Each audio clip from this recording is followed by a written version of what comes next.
the end of the day, if you're going to win the tournament, you have to be the best side. You have to be able to beat anybody who is at the tournament.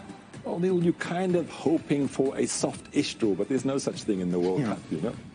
Pot A there, pot 1, you know, A1, Qatar, the host nation. Of course, I was looking at South Africa when we had the privilege of being A1 in 2010. We had SA, Germany, Brazil, Italy, Spain, England, Holland, Argentina. Probably the only time for a while that we've had that kind of company in the same pot. But it's great, I think. But even then, we had an opening match against Mexico, Neil, and we had France in our group, Uruguay. So even with the benefit of being the host nation, you're still up against these incredible World Cup teams. The amazing thing about that pot, when I looked at it, was that Portugal are in that pot. Now, Portugal, in the end, were fortunate, one could say. I'm sure we've got a lot of Portuguese viewers saying, don't be ridiculous, Neil, we were always going to get there. But, of course, they were done a favour by North Macedonia, weren't they? Because that would have been, had Italy and Portugal met, I mean, who knows? Bottom line is that doesn't worry Portugal, but they will be very happy that they're in pot 1, but they're going to have to improve their performance for sure.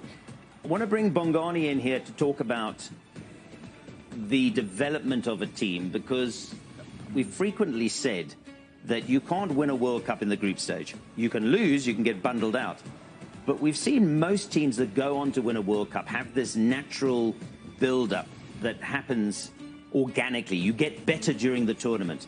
And that, to me, is always the time. You don't want to start with your best game. You want to develop it as you go on. Get used to the surroundings, get used to your formations. But the World Cup is a long road. It really is. It really is. Every game is tough. You'll be challenged mentally, physically.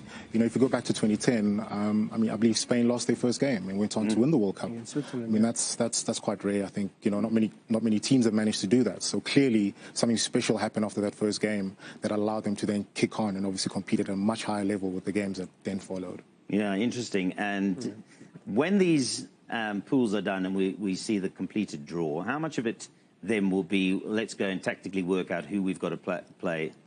You know, just to counter what Bongani just said, yeah, and it's possibly not the truth, is that your first game, you want to get maximum points. You know, so you're going to be looking at the draw, and then you're going to say, who are we playing first? And if you want to get through to the next round, winning the first game is the ultimate important game. So it's not only, there's not only what group you're in, it's what order you play those 3 matches.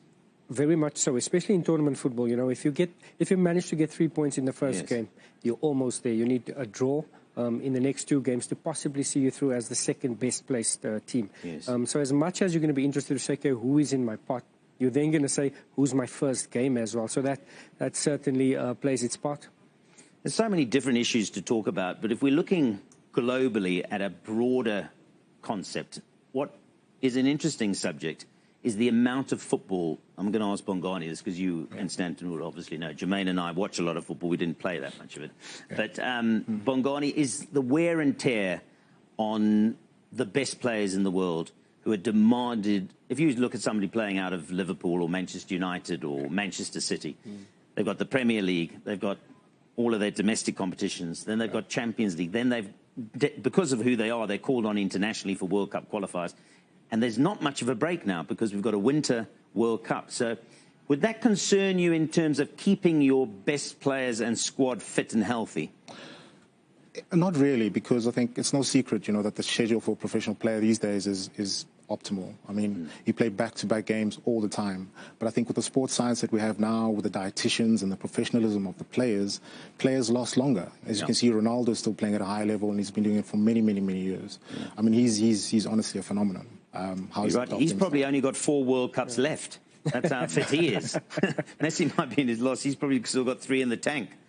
Yeah, that's true. I mean, it's possible. We may see him in the next one. Who knows? I mean, he seems like a guy who loves a challenge, and that will definitely be a massive, massive challenge. And just to add on what Bongani said, there is that if you look at the periodization and the fitness plan, I think, Bongs, it's possibly